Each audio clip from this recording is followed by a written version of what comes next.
Junior Vikatan 16/6/2010 இதழில் தமிழருக்கு குற்றவாளி பிரதமருக்கு விருந்தாளி என்ற தலைப்பில் வெளிவந்துள்ள கட்டுரையை அதில் உள்ளபடியே நமது நண்பர்களுக்காக எடுத்துச் சொல்லுகின்றேன்.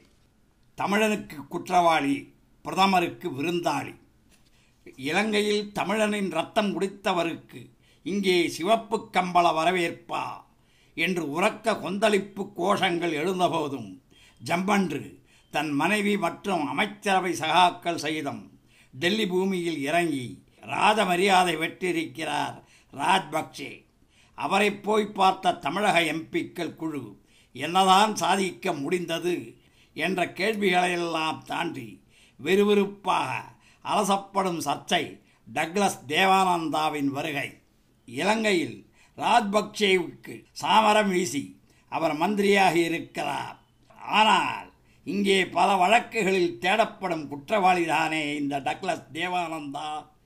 பிரதமரோடும் சோனியா காந்தியோடும் நிகழ்ந்த சந்திப்புகளின் போது இவரை எப்படி இந்திய அதிகாரிகள் அமருவதற்கு அனுமதித்தார்கள் என்ற கேள்விகள் இப்போது கிடுகிடுவென கிளம்பி உள்ளன.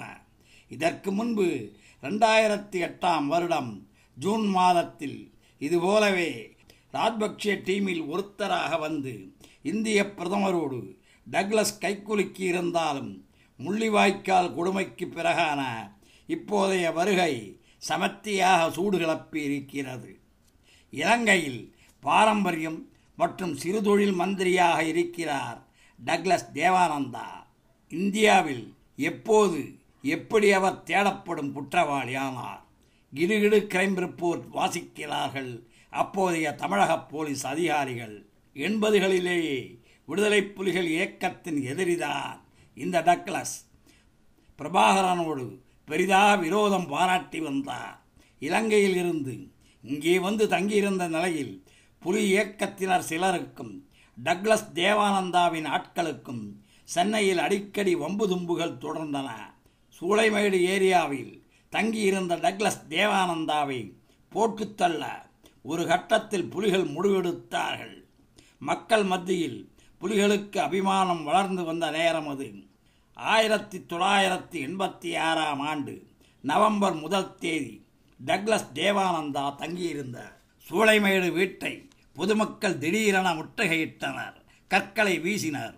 ஆனால் அந்த தாக்குதலை புலிகளின் தாக்குதலாக எண்ணிய டக்ளஸ் துப்பாக்கியால் சரமாரியாக சுடத் தொடங்கினார். அதில் திருநாவுக்கரசு என்ற அப்பாவி பலியாக 4 பேர் காயமடைந்தனர். அப்போதும் தப்பிக்க மென்னமின்றி வீட்டுக்குள்ளேயே துப்பாக்கியுடன் பொதுமக்களை மிரட்டிக் கொண்டிருந்தார் டக்ளஸ்.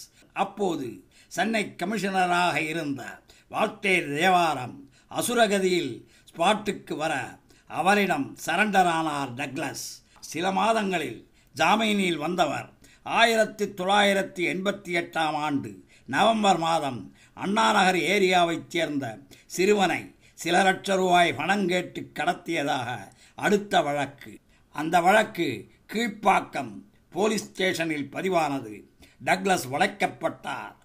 அப்போது டக்ளஸின் பலமட்ட தொடர்புகள் குறித்த தகவல்கள் அரசுக்கு வர 1989ஆம் ஆண்டு அவரை தேசிய பாதுகாப்பு சட்டத்தில் உள்ளே தள்ளியது போலீஸ். 1 வருடம் கழித்து வெளியே வந்தவர் அதன் பிறகும் சென்னையில் பல குற்ற வழக்குகளில் ஈடுபட்டார். ஒரு இளம்பெண்ணை கடத்தி தவறாக நடந்து கொள்ள முயன்றதாக கூட அவர் மீது அப்போது புகார் கிளம்பியது. போலீசின் தேடுதல் தீவிரமானதால் இலங்கைக்கு தப்பினார். ஆனாலும் அவர் மீதுள்ள சில வழக்குகள் இன்னும் அப்படியே இருக்கின்றன. அப்படி இருக்க தேடப்படும் குற்றவாளியான அவரை ராஜ மரியாதையோடு இந்திய அதிகார தரப்பினர் வரவேற்று உபசரிப்பது நம் தேசத்தின் அரசியல் சட்டங்களையே அவமானப்படுத்தும் செயல் என குமுறுகிறார்கள் அந்த முன்னாள் அதிகாரிகள். என் மீது வழக்கு எதுவும் இப்போது கிடையாது. இலங்கை விவகாரம் தொடர்பாக வழங்கப்பட்ட பொது மன்னிப்பின் கீழ் நானும் வருவேன். என் இந்திய வருகையில் எந்த சட்டமீறலும் இல்லை என்று டெல்லி நிருபர்களிடம் சொல்லியிருக்கிறார் டக்ளஸ் தேவானந்தா. இதைத் தொடர்ந்து இது தவறான விளக்கம் என்று கொதித்து எழுந்திருக்கும் சென்னை வழக்கறிஞர் புகழேந்தி இந்தியாவிலிருந்து திரும்பிச் செல்வதற்குள் டக்ளஸ் தேவானந்தாவை கைது செய்ய வேண்டும். தமிழக உள்துறை செயலாளர் மற்றும் டிஜிபி ஆகியோருக்கு நான் அளித்த மனு மீது எந்த நடவடிக்கையும் இல்லாததால் நீதிமன்றம் இதில் தலையிட வேண்டும் என்று உயர்நீதிமன்றத்தில் மனு போட்டுள்ளார். இதற்கிடையே டக்ளஸுக்கு எதிராக இந்திய அரசு இப்போதைக்கு அசைந்து கொடுக்காது என உறுதியாக சொல்லும் சில விவரப் புள்ளிகள் அதற்கான பின்னணியாக சில விஷயங்களை விவரிக்கிறார்கள். டக்ளஸை பெரிய அளவிலான சக்தியாக உருவெடுக்க வைத்தது இந்திய உளவு அமைப்பான ராதான். விடுதலை புலிகளுக்கு எதிரான போட்டி அமைப்பாக ராவால் உருவாக்கப்பட்ட EPRLF அமைப்பில் இருந்து பத்மநாபா ஒரு குரூப்பாகவும் டக்ளஸ் ஒரு குரூப்பாகவும் பிரிந்தார்கள். அப்போது டக்ளஸ் பலரிடம் இருந்தும் விலகி மக்கள் ஜனநாயக கட்சி EPTP என்ற அமைப்பை தனியே உருவாக்கினார். அதனால் ராவின் செல்லப்பிள்ளையாக டக்ளஸ் மாறினார். சென்னையில் பல்வேறு குற்றப் பின்னணியில் அவர் சம்பந்தப்பட்ட போதும் அந்த சமயத்தில் அவர் மீது பெரிதாக நடவடிக்கைகள் பாயாமல் தடுக்கப்பட்டதற்கு இது ஒரு காரணம். தமிழக போலீசுக்கு பயந்து அவர் இலங்கைக்கு ரகசியமாக தப்பி ஓடிவிட்டதாக சொல்லப்படுவது சரியல்ல. தேசிய பாதுகாப்பு சட்டத்தில் ஒரு வருடமாக சிறையில் இருந்து வெளியே வந்தவர் ராவின் வற்புறுத்தலின் பேரில்தான் இந்திய இராணுவ விமானத்திலேயே யாழ்ப்பாணத்துக்கு அனுப்பி வைக்கப்பட்டார். அங்கே புலிகளுக்கு எதிராக செயல்பட அவருக்கு ஆயுத உதவியும் பயிற்சிகளும் வழங்கப்பட்டது. அந்த காலத்திலேயே ராவின் கைப்பிள்ளையாக உலவிய டக்ளஸ் இன்று வரை அப்படியே தொடர்கிறார். இலங்கையின் இறுதிப் போரின் போதும் அவர் செய்த உதவிகள் அநேகம். அதனால்தான் ஜம்மென்று விருந்தாளியாக இந்தியாவுக்குள் அவர் வந்து போகிறார் என்கிறார்கள். இன்னும் சிலர் ஈழப்போர் தீவிரமான காலத்தில் அவர் மறைமுகமாக சென்னைக்கு வந்து பல முக்கிய புள்ளிகளை சந்தித்தார். விடுதலை சிறுத்தைகள் தலைவர் திருமாவளவனை சந்திக்கவும் முயற்சி எடுத்தார். புலிகளின் தீவிர ஆதரவாளரான திருமாவளவன் அதற்கு ஒப்புக்கொள்ளவில்லை என்கிறார்கள். திருமாவளவனிடம் இது பற்றி கேட்டோம். டக்ளஸ் என்னிடம் நேரடியாக பேசவில்லை. ஒரு நண்பர் மூலமாக அவர் சந்திக்க விரும்புவதாக சொல்லப்பட்டது. அடுத்த கணமே அதற்கு மறுப்பு சொல்லிவிட்டேன். அப்போது டக்ளஸ் சென்னையில்தான் இருந்தாரா அல்லது வெளியே இருந்து கொண்டு சென்னையில் இருப்பதாக சொல்ல வைத்தாரா என்றெல்லாம் எனக்கு தெரியாது என்றார். ராஜபக்சேயை டெல்லியில் சந்தித்த திமுக கூட்டணி எம்பிக்கள் குழுவில் திருமாவளவன் இடம்பெறவில்லை. ஏன் என்று கேட்டோம். ராஜபக்சேயை சந்தித்து பேசுவதால் எந்த புண்ணியமும் இல்லை. இலங்கைக்கு தமிழ் எம்பிக்கள் குழு போனபோது முகாம்களில் சிக்கியிருக்கும் தமிழ் மக்களின் மறுவாழ்வுக்காக எத்தனையோ கோரிக்கைகளை வலியுறுத்தி சொன்னோம். தலையாட்டி கேட்டுக்கொண்ட ராஜபக்சே ஒரு மாத காலத்துக்குள் அதையெல்லாம் நிறைவேற்றுவதாக சொன்னார். அதன் பிறகு இந்திய அரசிடம் பேசுகையில் ஜனவரி மாதம் வரை அவகாசம் கேட்டார். அதுவும் கடந்து விட்டது.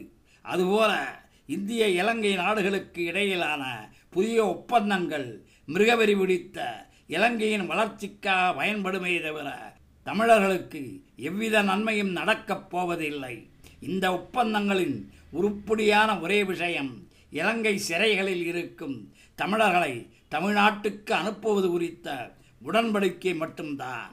போர்க்காலத்தில் இந்தியா செய்த உதவிகளுக்கு நன்றி கூறும் முகமாகத்தான் ராஜபக்சே இங்கே வந்திருப்பதாக சொல்லப்படுகிறது. சர்வதேச அரங்கில் இலங்கையின் போர்க்குற்றங்களை அம்பலப்படுத்தி நீதி கேட்க வேண்டிய இந்திய அரசு அவருக்கு பட்டுக்கம்பளம் விரித்து விருந்து கொடுத்து வரவேற்கிறது. இலங்கையில் சீனாவின் ஆதிக்கம் பரவிவிடுமோ என்கிற பயம் இந்தியாவுக்கு. அதனால்தான் இந்த உபசரிப்பு, உறவு, கொண்டாடல். அப்படி இருக்க இலங்கை தமிழர்களுக்கு எந்த காலத்திலும் நல்லது நடக்கப் போவதே இல்லை என்றார் திருமாவளவன் மனம் வெறுத்து.